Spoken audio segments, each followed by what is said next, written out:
If you have a way to determine whether or not there's an illegal alien on your voter rolls and it comes at no cost to you, then why wouldn't you do it? The issue is every single ineligible ballot that's cast is a huge problem. And to the left, why wouldn't you do this? If this is not a problem, then it shouldn't take you any time to do. And you should be able to wipe clean your voter rolls. If your systems are so perfect, then there should be zero people on it. But why wouldn't you take that chance now to determine if there's more? All right, guys, I hope you had a good weekend. It is unbelievable. I just don't think you can script what's going on right now. 50 days to go. And here we are, a second assassination attempt against President Trump. Unbelievable. Unbelievable. Brand new polls out in the battleground states. Road to 270, by the way, brand new. I'm going to update this thing in a way. We're talking about third parties, latest polling. Mark your calendars now. Hit that notification button. The latest map to 270. My friends, I'm going to do it like nobody else does on Wednesday at 6 o'clock. You are not going to want to miss this thing. Plus, Trish Regan tomorrow, Glenn Beck on Friday. Huge week coming up. Kamala does a solo interview. It did not go well. Let's just say that. New accusations fly about ABC in the debate. So much to get into. Before I do that, I do want to tell you about one guy that I'm telling you I can always count on. Leo Grillo. Lots of talk about dogs and cats and other animals in last week, right? I'll show you a funny meme in a second if we have time. But Leo Grillo, it's not funny to him. It's a serious business at Delta Rescue. And if you go to deltarescue.org, you'll see what I'm talking about. He's got great videos that talk about how everything started and has grown over time, how they built out the land that they're on now to make the world's largest no-kill sanctuary, not a shelter, a sanctuary. It is unbelievable the work that Leo does at Delta Rescue. And if you're a dog lover, a cat lover, an animal lover, go to deltarescue.org. Just click on, I every once in a while, I'll click on one of these videos and you just get so mesmerized by the amazing job that Leo and his team does there. And there's one where they take a tour and show everyone around. It's amazing. They give these abandoned dogs and cats, and it all started with one, by the way, for Leo. But they give them a place to live out the rest of their lives. They give them the nutritional care, the veterinarian care of these animals that have been abandoned. And you can check it all out at deltarescue.org. Please consider a contribution. That's how Leo funds this whole thing, through our contributions. And if you really want to help, when you go on the website, deltarescue.org, you see the estate planning kit. Please consider making Delta Rescue part of your estate, part of your legacy, so that the work that they're doing at Delta Rescue can go on for a lifetime. Thank you for your consideration. All right. Big second assassination attempt against President Trump. He was playing golf yesterday. I've got Gene Hamilton coming up. We're going to talk about election integrity. And my guys, I'm going to tell you this now. Watch this. This segment coming up is amazing. But I want to ask him, the shooter or the assassin, the attempted assassin, I'm sorry, I'm not a lawyer, I don't get this right. The suspect, who's a Dem donor, was in court today. He pleaded, or he's being charged with federal gun crimes. What does that mean? Obviously, I don't know. I guess you can't charge him with an assassination attempt. Gene Hamilton is a lawyer. I'm going to ask him in just a second. Don't miss that. Plus, we're going to talk about what's going on in the realm of election integrity, and it's going to blow your mind. It is going to blow your mind. Just trust me when I tell you this. But let's just stop for a second. We have two assassination attempts against the leading candidate for president, a former president. What's going on? You know what's going on? I'm going to answer my own question because you're not here with me today. When you use words like he is a threat to democracy, he is a threat. Well, guess what you do with threats? You try to eliminate them. So for all the talk about democracy being under attack, for all the talk about what Trump says and does, what about their rhetoric? What about the rhetoric from the left? Look at what's happened. Two people have tried to kill President Trump. I can't imagine what's going through his mind, or the mind of his family. One at a campaign rally, one out trying to play golf. What is happening in this world? The left wants no responsibility for this, do they? It's their language. They keep talking about how he's a threat. We must eliminate it. We must stop him. Well, guess what they're doing? They're inspiring these people. They love to attack us on the right. when Maxine Waters talked about surrounding people from the Trump administration and Chuck Schumer said we're going to get Gorsuch. What do you think people are going to do? I'll give you a hint. They go to baseball or softball fields and try to mow down people because they've got their orders. Oh, eliminate the threat. The media wants to cover this all up and paper it. Oh, he gave to this, and we don't know the clear motive. But when it's the right, oh, they know the motive, don't they? They know the motive. This is what's going on. Twice in 2 months? We've tried to kill the leading candidate for president of the United States. It is unreal what has happened in this country. Today, though, I want to focus our time. I will say this. Let me just lighten this up for a moment because this is heavy stuff. J.D. Vance, by the way, was out again this weekend. He did more interviews before noon on Sunday than Kamala Harris has done. Dana, would you like to ask me questions and then let me answer them, or would you like to debate me on these topics? I noticed that when you had Kamala Harris and Tim Walz, you gave them multiple choice answers to the questions that you asked, and you allowed them to answer the questions. I'm happy to be here to talk about policy, but if you're going to interrupt me every single time that I open my mouth, then why am I even doing this? So please ask a question, and I'd ask you to be polite enough to let me answer it. Yes. Now, she did an interview this weekend. Let me just show you a small clip of this. Take a look. This is her solo, her first interview, by the way, which they've deep sixed. We're not talking about this, are we? Take a look at her. This is how she answered the question of what she's going to do to bring down prices. A lot of people will relate to this. You know, I grew up in a neighborhood of folks who were very proud of their lawn. You know? Okay, so let's just be clear. If you have a nice lawn, I mean, what is this? No wonder she doesn't do interviews. But why haven't we seen this interview? It's the first solo interview she's done. They're deep sixing it. Didn't go well, did it? No wonder she doesn't want to do this. So little coverage. No kidding. It is unbelievable about this. But on a lighter note, President Trump's answer about the dogs and the cats, well, it's gone viral. It's brought a lot of attention to this issue, hasn't it? I mean, kids are talking about this. But let's take a look, because apparently it's become quite the little ditty on social media. In Springfield, they're eating the dogs. They're eating the cats. They're eating the pets of the people that live there. They're eating the dogs.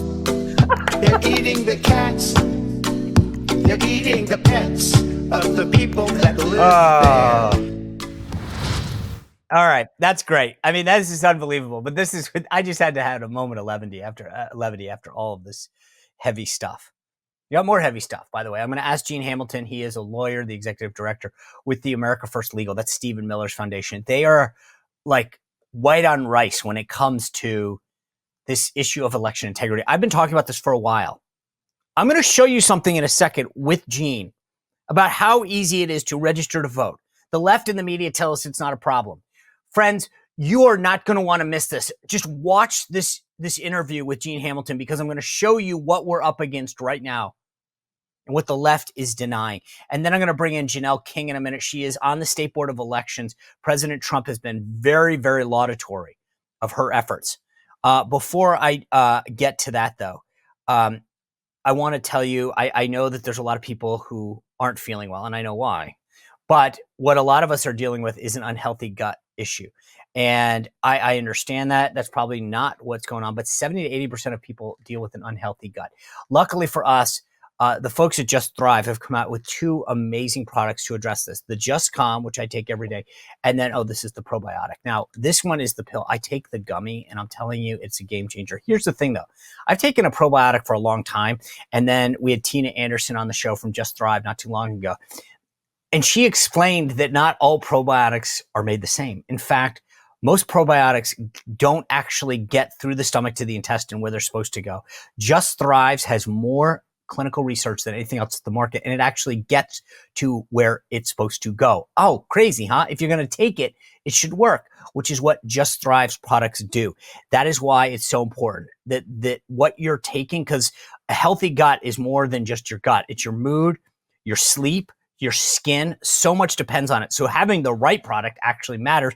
And the folks at Just Thrive have got this down. And for a limited time, you can try Just Thrive, the Just Calm, the probiotic, even the gummies. I checked it out. I went and did it myself and saved 20% on your first time order. Just go to justthrivehealth.com and use promo code Spicer. Justthrivehealth.com/Spicer. Sorry, it's a Monday. Justthrivehealth.com/Spicer.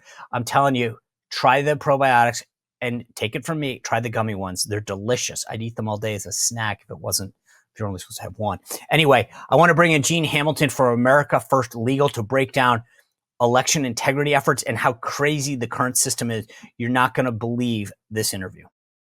Hey, Gene, thanks for joining us. I really appreciate your time.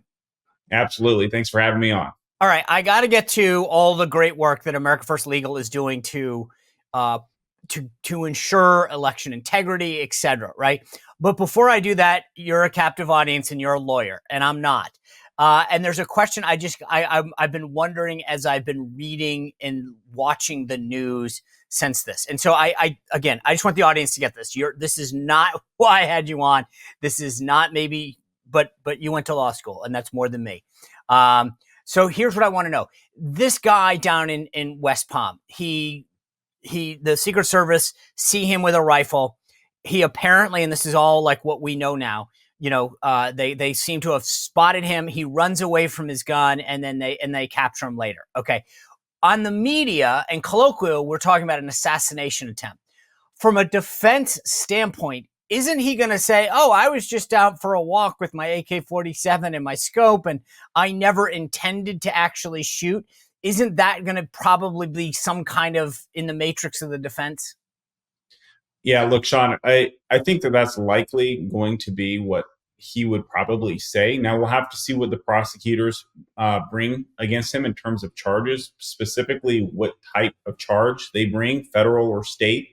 And that's going to probably weigh into some of the prosecution's analysis. What kind of motivation can they prove that this guy had?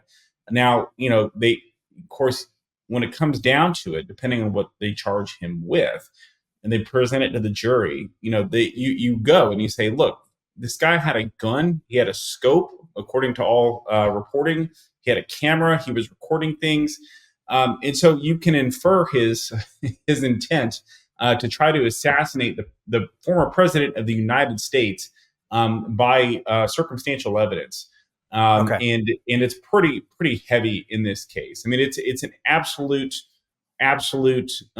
complete disaster of a situation where you have someone here who appears to be clearly deranged by all publicly available accounts, and who goes so far as to try to take out President Trump. It's shocking, it's appalling, and as Americans, we should not accept it as being the new norm. Yeah.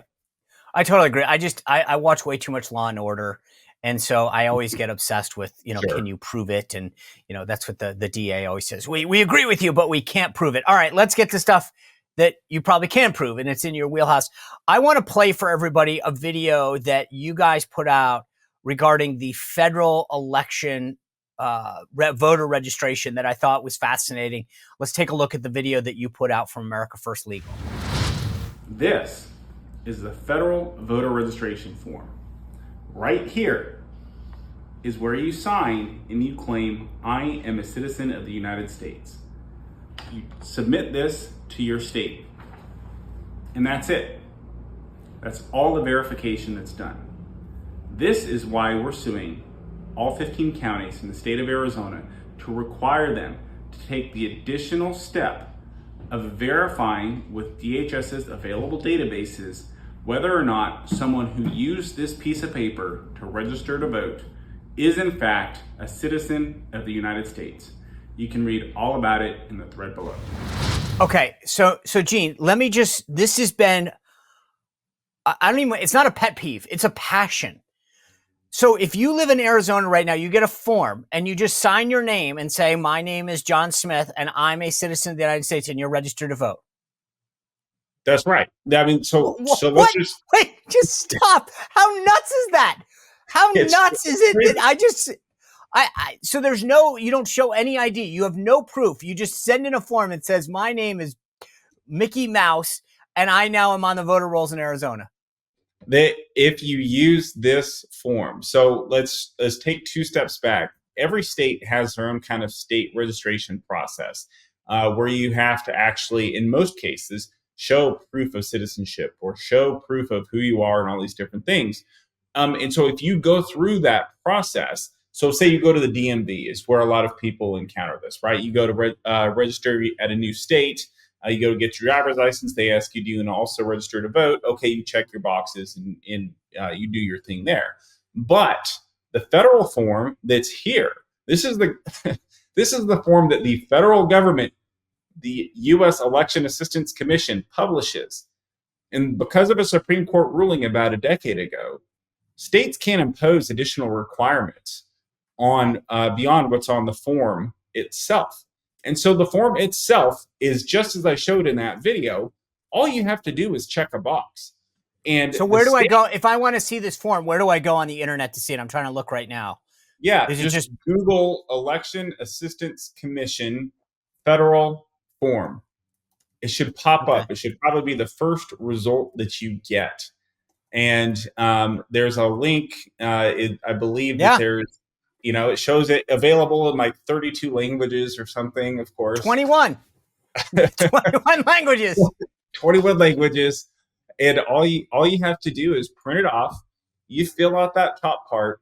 You assign the thing. I don't even know some of the, honest to God, I don't know some of these languages. I'm looking down the list. I mean, okay, that's Aramaic. Then there's Arabic. There's Haitian Creole, Hindi, Japanese, a language called Khmer, Khmer, Polish, Portuguese, Russian, Somali, Spanish, Botani Tagalog, Vietnamese. There's one at the bottom I don't even want to try to pronounce. Okay, this is so I click this link and then I just send it in. Yep, that's right. You send it in your state, process it, and they have to accept it on its face.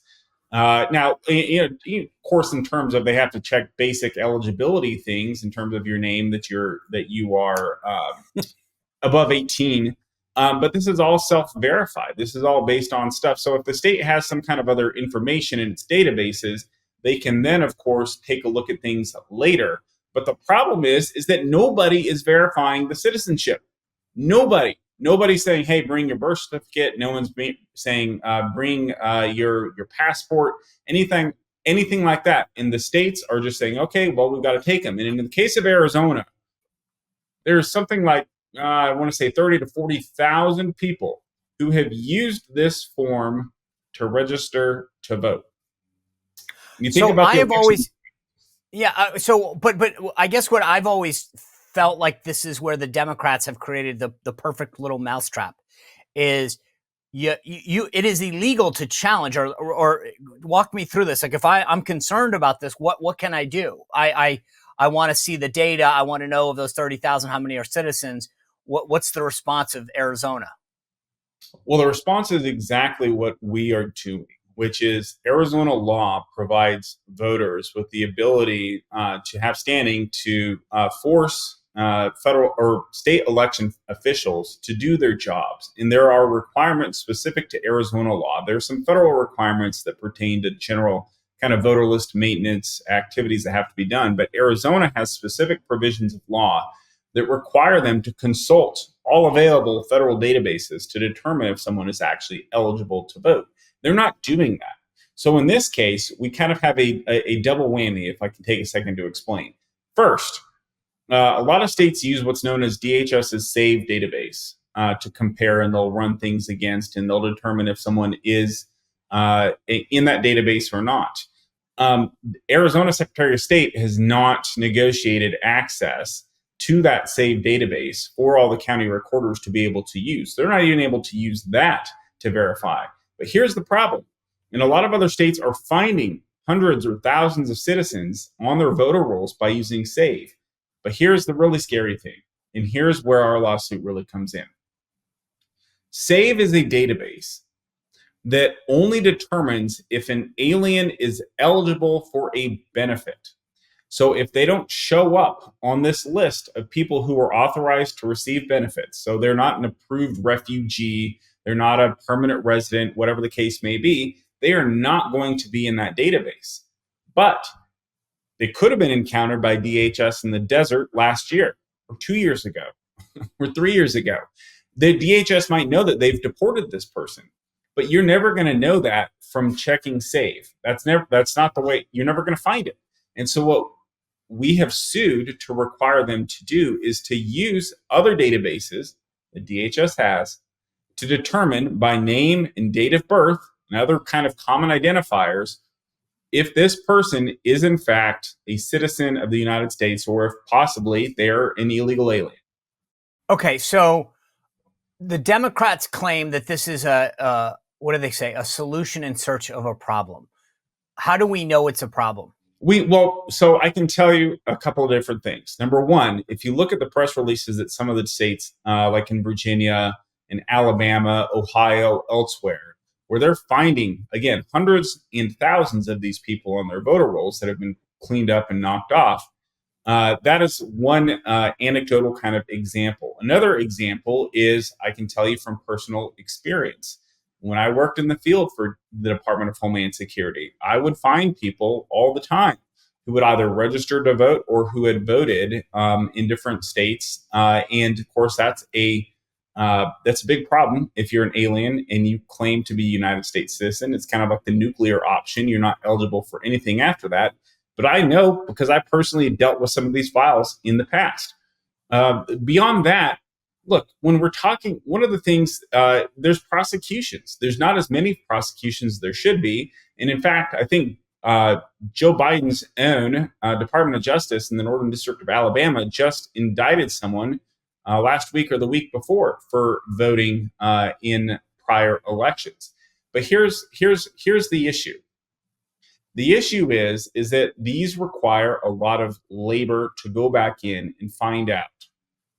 You have to know, you think about all the votes that came in, you think about all the lists. If someone's not actually doing anything on the front end to check these lists and compare them, or even on the back end to compare lists between people who are known not to be citizens, then how are you ever going to determine that this person casts an ineligible ballot to start with?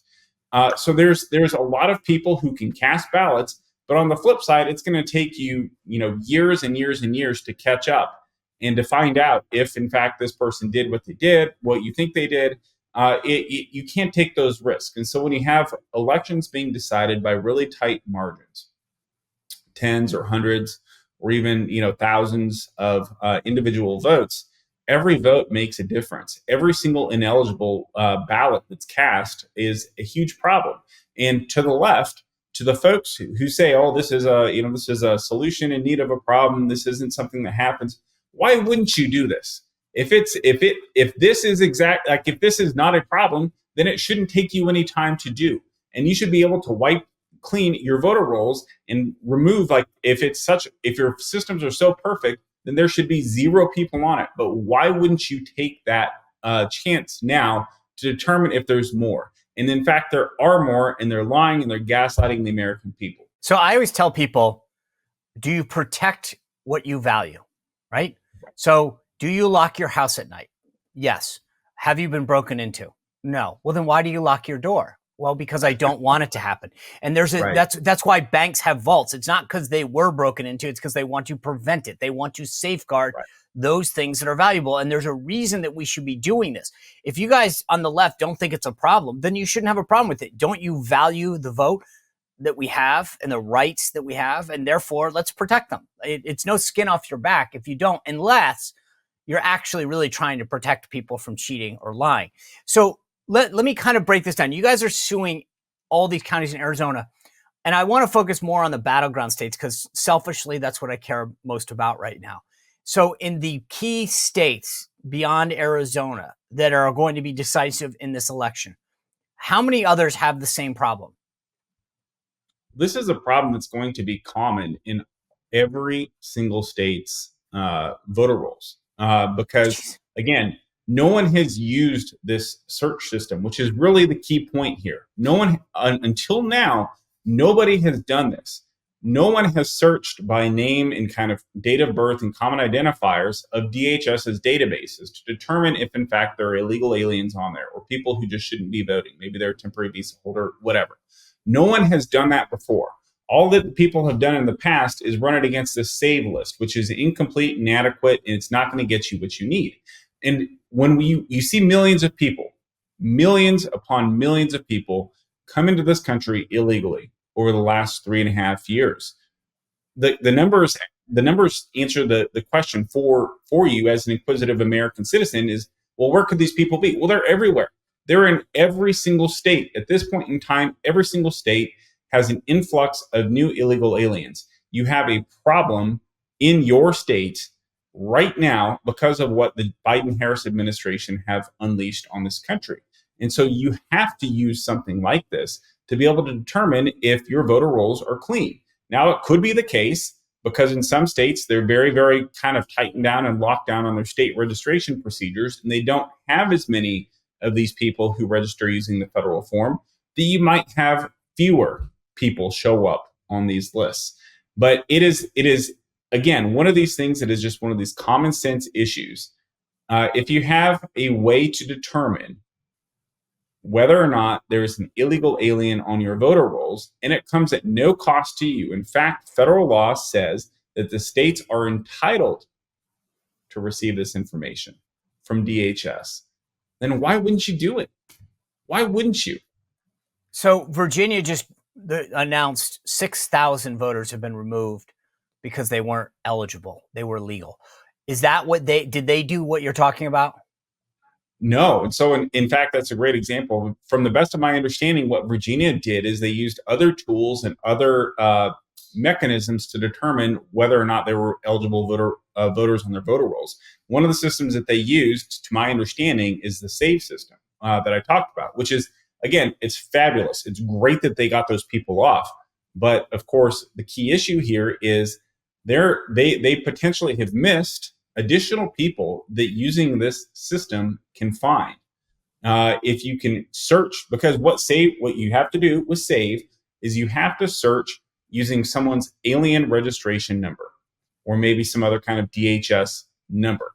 So if someone is claiming to be a citizen of the United States and they're registering to vote, they're probably not giving you their alien registration number. Right. And so you're never going to be able to use it to search. Right. So let me the Dem logic is this. If I come into this country illegally, then I won't break another law by registering to vote, right? That's their logic, despite the fact that one party is telling them they'll be rewarded if they do, and another party is telling them they'll be deported if they don't. So there's an incentive to vote illegally, isn't there? Well, there's no consequence. There's no consequence. So during the last administration, during the Trump administration, we had an initiative underway to find some of these cases and prosecute some of these cases because, again, we knew it was a problem. And when I talk about the amount of legwork and labor that goes into prosecuting an individual one of these cases, there were several of these things that were prosecuted in North Carolina. I want to say around 2018, 2019. But the amount of legwork that goes into doing this, people have to understand that bureaucracy only has so many resources. And so if you're an average illegal alien in the United States, right now you're playing an odds game. You're playing a numbers game. You're just taking a chance. What disincentive do you have to vote? Yeah, sure, it's illegal. And sure, you could be criminally prosecuted. And sure, the consequences are very, very high for claiming to be a United States citizen. But guess what? Coming to the country illegally was also criminal. It was also a problem, and you took a chance with that. So, it's just one of these issues where, again, it just defies common sense, defies logic. Only citizens should be voting. We should be doing everything that we can to ensure that only citizens vote and that we protect and safeguard the vote for all eligible citizens, no matter where they're from. And in fact, if you use our proposal, if you use the plan, and we sent this plan to all 50 states, top election officials, if you use it, you can also help resolve the status of people who a state might have questions about. They might say, well, I'm not sure if this person is a citizen or not.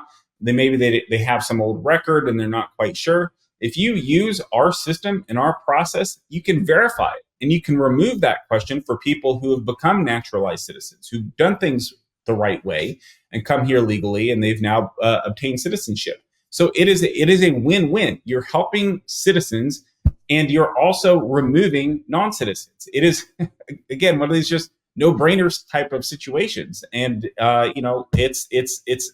it's a sad reflection on the state of affairs today, Sean, that you come here, it's the year 2024, and no one has done this before. Is it a, and I know you guys are nonpartisan, but I just want to, is there a difference between how the Republican states approach this versus the Democratic states with secretaries of state? It sure seems that way. And that's a really sad reflection on the state of affairs in this country as well, which is this should be a nonpartisan issue. Right. This should be but unless you're, but this is presupposing that both sides have the same goal. I maintain that the Democrats and the left truly want this outcome. They are bringing these people in with the stated goal of having them vote and eventually having become citizens. So, I mean, I don't think that's the thing. Let me ask you this. If you're watching right now, particularly if you live in one of these battleground states, Pennsylvania, Wisconsin, Arizona, you mentioned, and you're concerned about what you're hearing Gene Hamilton right now, and you're saying, I'm very concerned about this. I want to know what my state, what should and could they do? Well, they should call their state's election officials and figure out what steps they've taken to remove non-citizens from their state's voter rolls. Don't take for a lot of these folks are going to answer exactly with some of the things that we've discussed. They'll say, oh, no, citizen, this is not a problem. Mr. Smith, Mrs. Smith, this isn't an issue. This is just a politicized, problem that the conservatives across America are drumming up. No, don't take that for an answer. It's not an answer. You have the right to know specifically what your elected officials are doing for you to protect the right to vote in your state. This is something that they should be demanding answers about. They should be lobbying, petitioning, doing all the types of things that people do when they demand answers from their elected officials. They should hold them accountable. We've put on our website, if you go to aflegal.org, there's a link to our plan, and it shows we sent this letter to the top election official in every state across the country. Everyone has it. We've talked about it a lot. We've put it all over the news. Everyone knows that this thing exists. The only question is, what are you doing with it? And if you're not doing anything, why? Republicans on the Hill are trying to pass this continuing resolution. And one of the issues that Speaker Mike Johnson wants to attach to it is the SAVE Act. How important is it that be attached, in your opinion? Well, look, this is one of those situations, again, where this is a bill. I think most folks understand what it does, but it would require people to actually prove citizenship at the point of voter registration, which, of course, our plan addresses things after the point of registration, and it allows people to verify things and to remove ineligible voters. But it's just common sense that you would attach it at the point of registration. Now, DC seems to be so broken these days that nothing can get passed in regular order. When you have a piece of legislation like this that is so critical to kind of the core of who we are as a country and protecting the rights of the citizenry against potentially folks coming from all over the world participating in our political process without going through the right process to do so.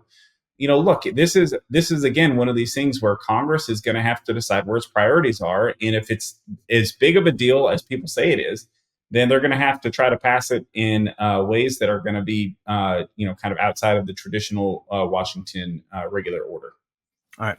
Gene Hamilton, I appreciate all the work that you guys do at America First Legal on a broad spectrum of issues, but this one in particular. Thank you for what you guys are doing and keep up the great work. Thank you, Sean. Thanks for having me on. You bet. All right. I want to thank Gene and bring in Janelle King. She is on the State Board of Elections in Georgia. What are they doing to address this issue that's happening right now to make Georgia safe? Think about how close that was. This new effort President Trump has been extremely praiseworthy of, and Janelle King is at the forefront of this. Because think about this. You may not live in Georgia right now. The Dems don't care. This is their target. Pennsylvania and Georgia. Georgia has 16 electoral votes. This is a must win for us on the right. President Trump has to do this, and the Dems have gone all in. What are we doing to preserve the vote, to increase election integrity in Georgia? Janelle King's going to tell us. Before that, though, I want to tell you, Democrats, when they were in charge, they ramped up the IRS. What did they do? They hired 50,000 new IRS agents, and those agents are sending people what they call pay up notices. That means if you owe any amount, 5,000, 5 million, it doesn't matter. They're coming after you, personal business. They don't care. And they're backed by the full weight of the federal government.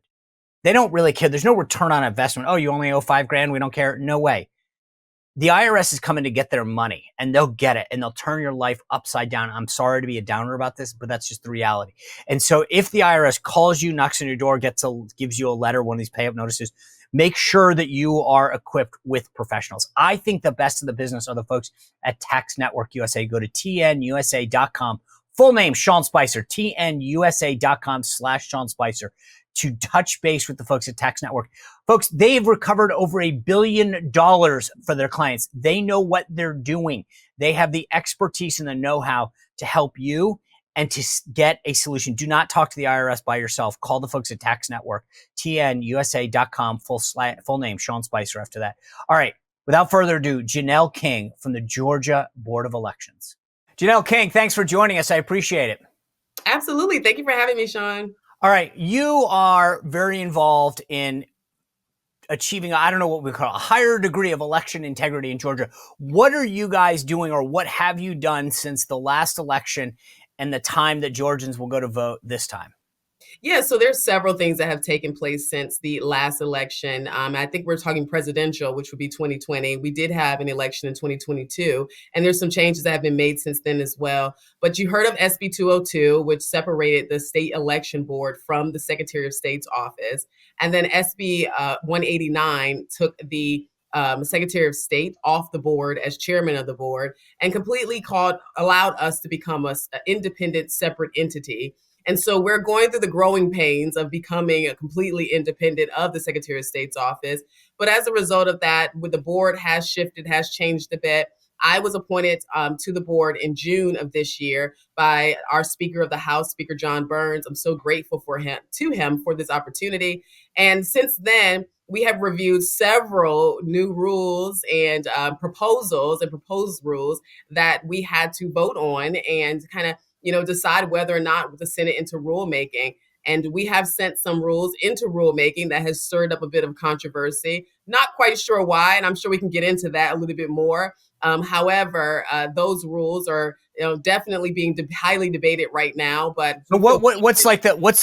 My big passion right now is making sure that only people who should vote vote. What are you guys doing in that area?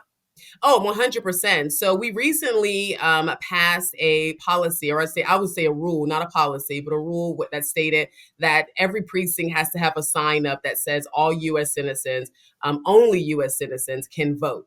And this is obviously to deter illegal immigrants and those who are here illegal from voting in our election. We're also making sure that we are looking at these voter rolls, not specifically, but we are working with our counties, and our counties are looking to ensure that illegal immigrants are not voting in this election. Currently, the rule stands that if someone was to sign up to register to vote and their registration is pending because they were not able to provide proof of citizenship, if they came to the polling place, they would then be told that they could not vote unless they have that proof of citizenship. There are some counties that we're trying to make sure that this is not a problem or this is not something that's happening on a uniform level. But I have heard of some counties potentially issuing provisional ballots, but that's something that we are looking into to ensure that everyone is operating on the same page and that no one receives any ballot of any sort if they have not shown that they are legal citizens.